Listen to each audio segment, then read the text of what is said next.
আসসালামু আলাইকুম সুপ্রিয় শিক্ষার্থী সুধীবৃন্দ, আপনাকে অল গ্রামার ইউনিভার্সিটিতে সাদর সম্ভাষণ। অল গ্রামার ইউনিভার্সিটির আজকের বিষয় হচ্ছে দুই প্রকার অক্সিলারি ভার্ব নিয়ে আলোচনা করব এবং অক্সিলারি ভার্ব প্রধানত দুই প্রকার। একটা হচ্ছে জেনারেল অক্সিলারি ভার্ব, এটা আছে 11টি, আরেকটা হচ্ছে মডাল অক্সিলারি ভার্ব, এটা আছে 13টি। এই জেনারেল অক্সিলারি ভার্বের প্রকারভেদ আবার 3 প্রকার।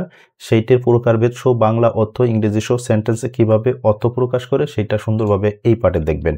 খুব সংক্ষিপ্ত আকারে এবং গুরুত্বপূর্ণ কথা হচ্ছে, দেখুন এই জেনারেল অক্সিলারি ভার্ব যে 11টি, এইটি সারা জীবন মনে রাখবেন কিভাবে, একটা কৌশল দেখুন। এই জেনারেলের একটা ই আছে, একটা ই মানে একটা ওয়ান ধরেন। এই জেনারেলের ভিতর আরেকটা ই আছে, আরেকটা ই মানে আরেকটা ওয়ান ধরেন। তাহলে দেখেন এই দুইটা ই মানে ওয়ান ওয়ান ধরুন, তাহলে এই জেনারেল দিয়েই আপনি এই 11টা ওয়ার্ড মনে রাখতে পারবেন। তার মানে এই জেনারেলের দুইটা ই দিয়েই এই এক এক, তার মানে 11টি মনে রাখতে পারে। একটু কৌশলে মনে রাখতে পারলে আপনি জানবেন যে জেনারেল অক্সিলারি ভার্ব আছে মোট কয়টি, 11টি। সেই 11টা, আর এই 11টি জেনারেল অক্সিলারি ভার্বকে আবার 3 ভাগে ভাগ করা হয়। একটা হচ্ছে টু বি ভার্ব, যাকে বলা হয় am, is, are, was, were, এইটা হলো 5টি।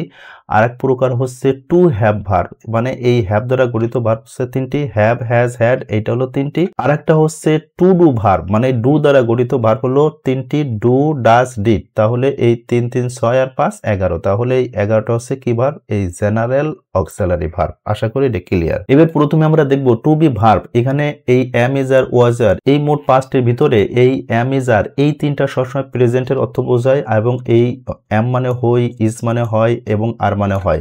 আর সবসময় মজার ব্যাপার হলো, যখন বাংলা ক্রিয়াপদের এইগুলো কোনো অর্থ প্রকাশ করা হয় না প্রেজেন্ট টেন্সের ক্ষেত্রে, কিন্তু পাস্টে যখন ওয়াজ মানে ছিল এবং ওয়ার, এটা এক বচন এবং বহু বচন সম্মানের জন্য ব্যবহার হয়। যেমন খেয়াল করুন, এখানে বলা হয়েছে ইউ আর লেট।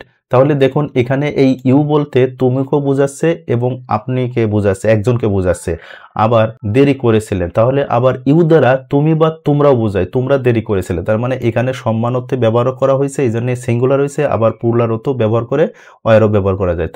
তার মানে এই ইউ এর পরে সবসময় পাস্ট টেন্সে ওয়ার ভার্ব বসবে, কখনো এই ওয়াজ কথাটা বসবে না, শুধু ইউ এর ক্ষেত্রে। তাহলে দেখুন এখানে আই অ্যাম আ স্টুডেন্ট, আমি একজন ছাত্র। এই যে ছাত্র শেষে যে হই কথাটা আছে, এই হইটা বাংলা ক্রিয়াপদে, এইটা লেখার কোনো প্রয়োজন হয় না। তাহলে ক্রিয়াপদে আপনি এই প্রেজেন্ট টেন্সের এই 3টা যে কোনো ক্রিয়াপদ ছাড়া বাংলা বাক্য গ্রহণ করা যায়, কিন্তু পাস্ট টেন্সে এইটা না দিলে হয় না। কেন হয় না খেয়াল করুন, শি ওয়াজ টায়ার্ড, অর্থাৎ সে ক্লান্ত। যদি ক্লান্ত বলা হয় তো এটা আলটিমেটলি এই কিসে চলে যায়, প্রেজেন্টে চলে যায়। আর যখন বলা হয় সে ক্লান্ত ছিল, তখন আলটিমেটলি এইটা পাস্ট টেন্সে চলে যায়। এই জন্য ক্রিয়াপদের এই পাস্টে বাংলা অর্থ লিখতে হয়, আর বাংলা প্রেজেন্ট টেন্সের এই এম ইজ আর এর বাংলা অর্থ লেখার দরকার হয় না। দেখুন 2 নম্বরে to have verb. To have verb আছে মোট হলো 3টি। এই 3টির হ্যাভ হচ্ছে আছে হতে, হ্যাজ আছে হতে, এবং হ্যাড পাস্টে ছিল অর্থে ব্যবহার হয়। কিন্তু বাংলা ক্রিয়াপদে যদি আছে শব্দ দেখেন, তাহলে এটা 100% আপনার হ্যাভ দ্বারা প্রেজেন্ট টেন্সে গঠন করতে হবে। আর যদি ছিল কথাটা ছিল, তাহলে হ্যাড দ্বারা এটা পাস্ট টেন্সে করতে হবে। তাহলে এখানে খেয়াল করুন, তাহলে দেখুন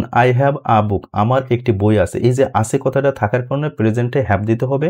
আর এখানে তাদের একটি বাড়ি ছিল, ছিলে কথাটা থাকার কারণে, অর্থাৎ দে হ্যাড আ হাউস। তাহলে এইভাবে হ্যাভ ভার্বের ব্যবহার হয় এই ক্রিয়া বাংলা পদ সহ এই বাক্য গঠন হয়। কিন্তু প্রেজেন্ট টেন্সের এই 3টা এম, ইজ, আর, এই 3টা ক্ষেত্রে বাংলা ক্রিয়াপদের কোনো প্রয়োজন নেই, কিন্তু পাস্ট টেন্সে ক্রিয়াপদ বসাতে হয়। তৃতীয়টা দেখুন টু ডু ভার্ব আছে 3টা। এই 3টার অর্থ সবসময় অক্সিলারি ভার্ব হিসেবে ব্যবহার হয়, এবং কি অর্থে ব্যবহার হয়, কি অর্থে ব্যবহার হয় এবং কি অর্থে, এই দুটো হলো প্রেজেন্টে, আর ডিড হলো পাস্ট টেন্সে। দেখুন ডু দে ডু দ্য সাম, তারা কি অঙ্ক করে। এই যে এখানে ডু বলতে আসলে এই কি অর্থে ব্যবহার হয়েছে, আর এখানে যে ডু, এটা হলো মেইন ভার্ব বা মূল ভার্ব পরে অর্থে ব্যবহার হয়েছে। তদ্রূপ এখানে ডিড শি ডু দ্য সাম, সে কি অঙ্ক করেছিল। তার মানে এখানে অক্সিলারি ভার্ব হিসাবে এই ডিড কথাটা বলছে, এবং এই ডুটা হলো মেইন ভার্ব বা মূল ভার্ব হিসাবে, ক্রিয়াপদ হিসেবে করেছিল অর্থে ব্যবহার হয়েছে। তাহলে আশা করি সুপ্রিয় শিক্ষার্থী বন্ধুরা আপনারা সুন্দর করে বুঝেছেন। আর গুরুত্বপূর্ণ কথা হচ্ছে, আর সুপ্রিয় শিক্ষার্থী বন্ধুরা, আর আপনারা যদি এই অক্সিলারি ভার্বের অনন্য জ্ঞান আহরণ করতে চান, এবং শুধু এখানে আপনাকে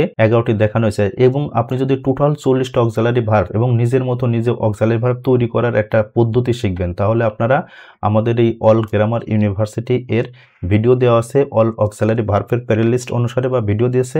আপনারা যে আই বাটন দেখছেন, এই আই বাটনে ক্লিক করুন এবং দেখুন অল অক্সিলারি ভার্ব শেখার একটা অনন্য ভিডিও পাবেন। এবং এখানে আমি বাংলা দিয়ে সুন্দরভাবে বুঝালাম, যাতে আপনারা বাংলা সহ ওইটির অর্থ ভালোভাবে বোঝেন, সেই প্রত্যাশা রাখি। এবং আপনি অক্সিলারি ভার্বের সেরা একটি ভিডিও দেখুন, এই আই বাটন দেখে আপনি ক্লিক করে ভিডিও দেখুন আমাদের অল অক্সিলারি ভার্ব। তাহলে সুপ্রিয় শিক্ষার্থী বন্ধুরা আপনারা সুস্থ ভালো থাকুন। আল্লাহ হাফেজ।